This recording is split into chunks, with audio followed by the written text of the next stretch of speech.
अब हमको क्या देखना, आपने तो सवाल ही में जवाब दे दिया कि जब जिसके साथ रहेंगे उसके अनुसार अपनी अंतरात्मा को फाइन ट्यून कर लेते हैं। जब मोदी जी के साथ थे तो उनको विशेष राज्य का दर्जा एक बार भी उनके मुंह से गलती से भी नहीं निकला।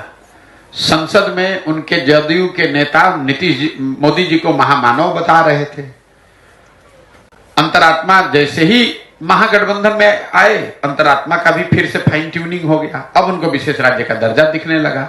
फिर भागेंगे भाजपा में तो फिर कहेंगे अगर विशेष राज्य का दर्जा छोड़िए ना, इसको कोनो मुद्दा है, इस सबको कुछ बुझाता है।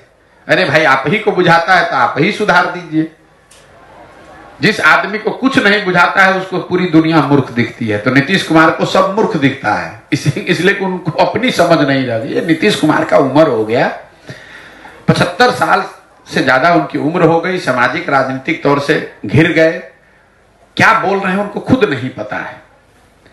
विधानसभा में खड़े होकर जो उन्होंने वक्तव्य दिया, पूरे देश में हंसी के पात्र बने और पूरे बिहार के लोगों को शर्मसार किया। फिर खड़े वो जो हुआ वो तो हुआ। अगले दिन जब उन्होंने माफी मांगी तो उनके माफी मांगने के तरीके को देखिए। उसमें भी उनको नहीं लग रहा है कि हंस रहे हैं, कि रो रहे हैं, कि सही में दुखी हैं, कि खुश हैं। बोलना कुछ चाहते हैं, बोल कुछ और जाते हैं, करना और चाहते हैं, कर कुछ और जाते हैं। वो दिमाग, इसीलिए लोग कह रहे हैं भैया दिमाग स्थिर नहीं है, वो घबराहट है।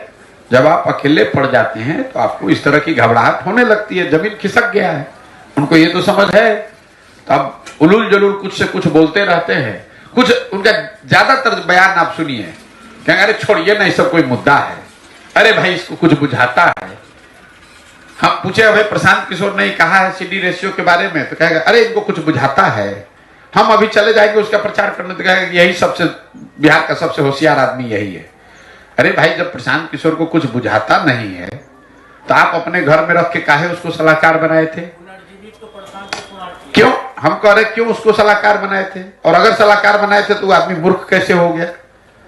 उनसे कोई पूछने वाला नहीं है। एक दिन हमको कहा कि हमारा कांग्रेस में दल का मर्ज करा दीजिए, अब फिर कहते हैं कि ये भाजपा का एजेंट है। तो अरे भाई, दोनों बात कैसे संभव है? अगर हम भाजपा के एजेंट हैं तो उनके दल को कांग्रेस में काहे मर्ज कराएंगे, भाजपा में ना मर्ज कराएंगे। तो नीतीश कुमार के बात का वो देखिएगा, कोई 5 मिनट खाली नीतीश कुमार के वक्तव्य को सुनिए किसी भी विषय पर, तो बोलना शुरू करेंगे कहीं से, बीच में कहीं दूसरे जगह चले जाएंगे, फिर घूमकर राष्ट्रपति के सामने भाषण दे रहे हैं, कुर्ता उठा के पेट खजुला रहे हैं। बताइए, ये बिहार के मुख्यमंत्री हैं, राष्ट्रपति का फॉर्मल कार्यक्रम चल रहा है, महिला राष्ट्रपति वहां बैठी हुई है। तमाम खबरों के लिए आप सभी बने रहिए हमारे साथ और देखते रहिए बिहार उज्ज्वल न्यूज। अब तक हमारे YouTube चैनल को सब्सक्राइब नहीं किया है तो जल्दी से सब्सक्राइब कर लीजिए। Facebook पेज को भी फॉलो कीजिए। वीडियो पसंद आए तो खूब लाइक कीजिए, शेयर कीजिए, कमेंट कीजिए। वीडियो देखने के लिए आप सभी का धन्यवाद।